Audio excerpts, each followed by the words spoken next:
Le triangle d'exposition. Alors, ce graphique qui a l'air un petit peu complexe au départ est extrêmement important à connaître. Quand vous connaissez ce graphique, ce triangle d'exposition, vous connaissez 80% de l'exposition d'une photographie. En effet, ce triangle gère la relation entre la vitesse, l'ouverture et le réglage de la sensibilité ISO. Alors, que veut dire ce triangle ? Comment peut-on le lire ? C'est assez simple en fait.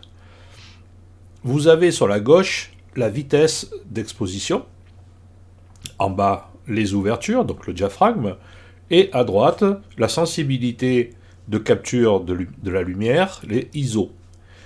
Alors avant tout, un petit rappel sur ces trois réglages. La vitesse d'obturation, je vous rappelle qu'elle vous permet d'avoir une photo figée, votre objet est en mouvement. Si vous obtenez des vitesses extrêmement rapides, par exemple le 2 millième, comme il est indiqué sur ce graphique, vous pouvez aller plus haut.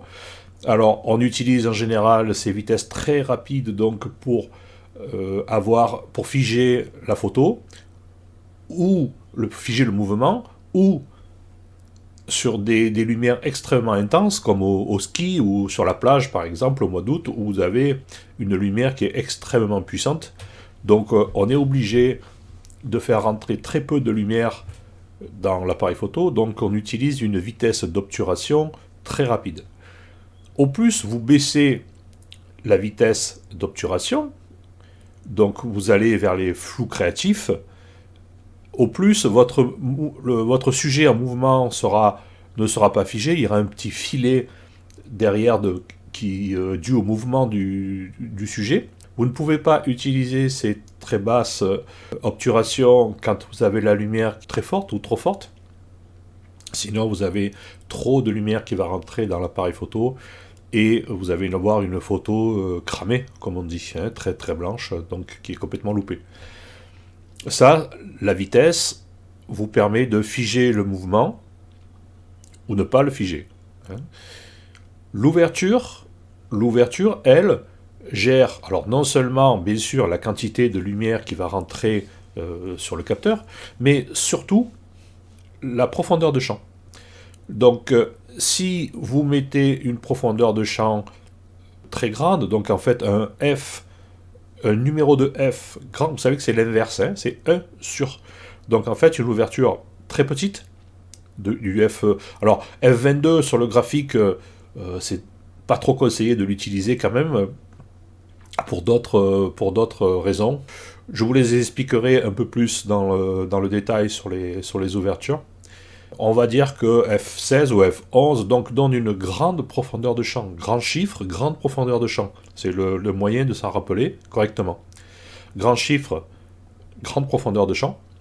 Et si vous descendez à F4, on va dire, ou F2.8, c'est déjà pour des objectifs assez perfectionnés.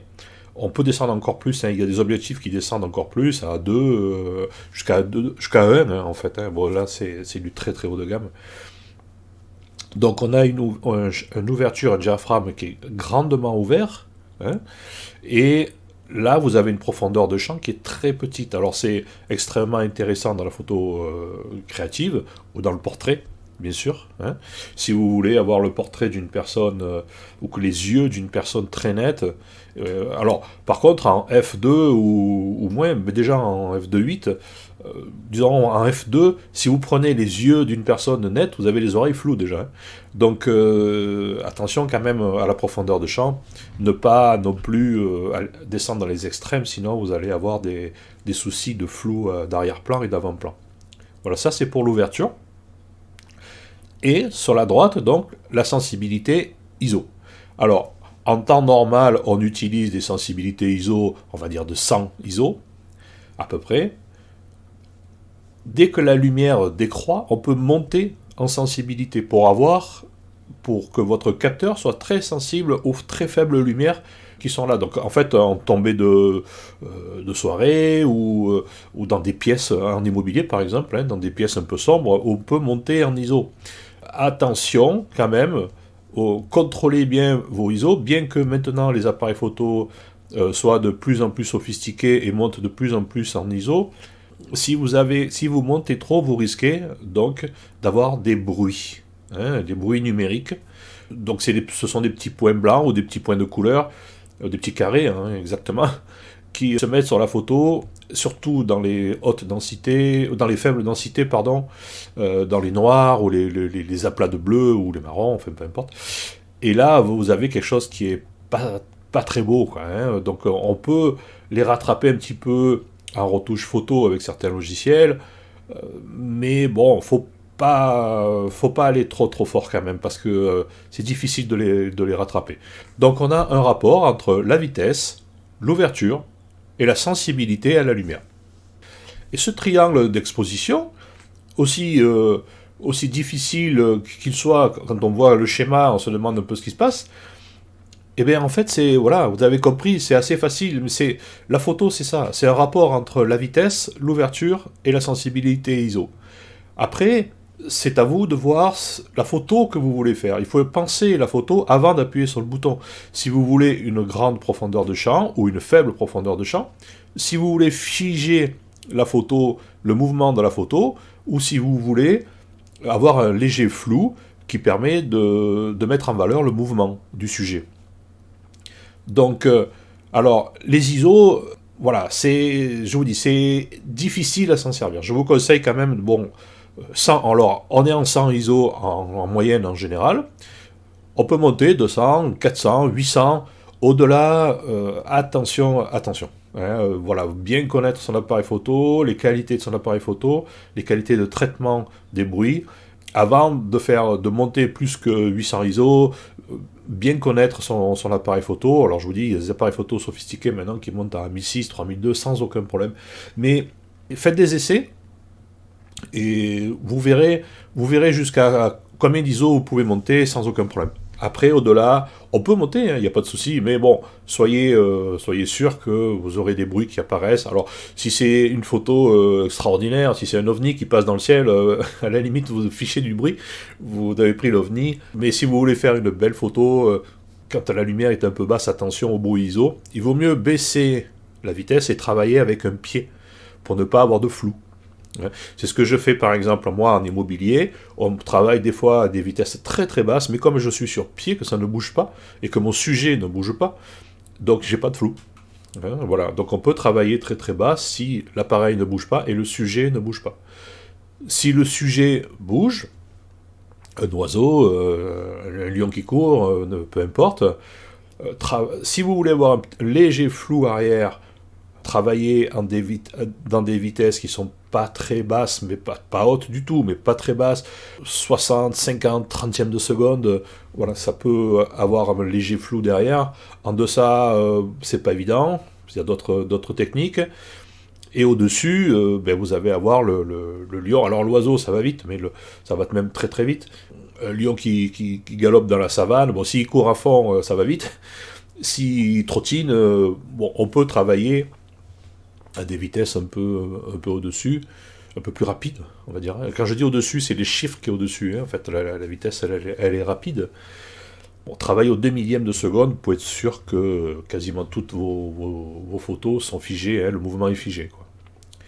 L'ouverture. Alors maintenant, si vous voulez une photo avec une grande profondeur de champ, par exemple, si vous faites du paysage, par exemple, vous mettez directement en F11, par exemple, et vous réglez la vitesse ou les ISO en fonction de ce que vous demande l'appareil photo. Mais vous savez que vous avez une grande profondeur de champ. Si vous voulez une faible profondeur de champ, vous réglez en F4 ou F2.8, vous sélectionnez votre sujet et vous touchez plus. Vous ajustez la vitesse pour que votre photo soit comme vous le désirez. Voilà pour ce triangle d'exposition. En fait, c'est juste savoir qu'il existe un rapport entre la vitesse, l'ouverture et les ISO.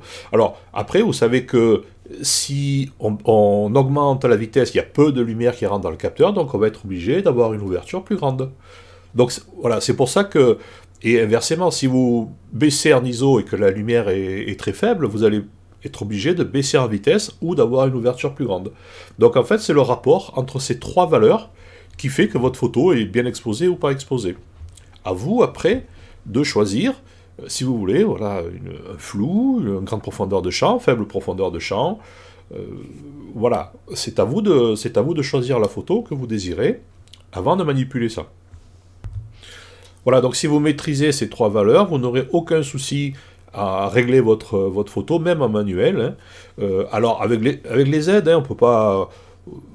Vous avez le bar graphe, hein, dans l'appareil photo en bas. Je vous montrerai tout ça, hein, dans d'autres modules. Le bar graphe vous aide à régler votre appareil photo en manuel, mais c'est vous qui avez décidé, donc flou, pas flou, grande profondeur de champ, petite profondeur de champ, sensibilité et la sensibilité à la lumière vous aident à gérer tout ça, en fait, hein, parce que bon, ça, la sensibilité ISO à la lumière n'a pas d'influence sur la photo, sauf sur les hautes lumières. Quand si vous montez en ISO, les hautes lumières sont extrêmement sensibles, attention au blanc cramé.